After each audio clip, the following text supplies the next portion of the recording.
the reality is, and the true scandal, the lie that white Christian nationalists tell is that Jesus didn't come to the Decapolis, where the rich and the educated and the cafe society of the Middle East inhabited.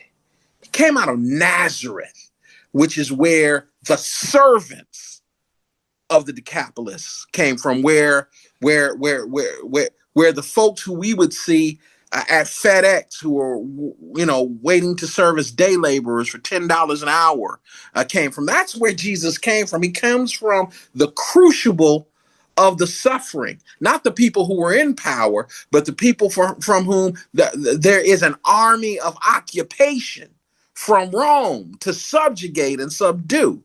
Jesus was part of those who was being subdued and subjugated by the Roman legions, not part of those who had the Roman ice there kicking in doors, throwing out people.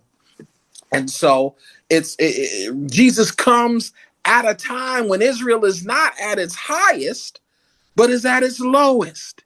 It has been invaded, the best and the brightest taken away. Then when they're sent back to their land, they're not sent back with agency or authority. They're sent back to be constantly subdued and subservient to various other empires that come in and hold them down.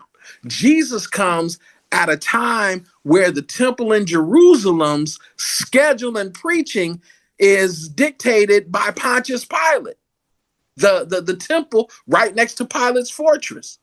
And so when Jesus even goes to Jerusalem to go to the temple, he sees a temple that is defiled because it's not a place where people can come and commune with their creator. It is a place where their oppressor tells them how their relationship should be with their creator. I think it was Dr. Bill Barber who said, you're either a chaplain of empire if you're not a prophet of God.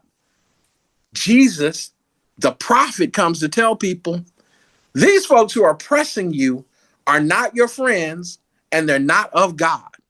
They may have people who are reputedly of God, representing God to you, but that is not authentic.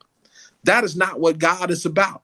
Even now, you have people in, I won't even say white Christian nationalism, in what is now Orthodox evangelicalism, who basically repudiate the Sermon on the Mount and the Beatitudes.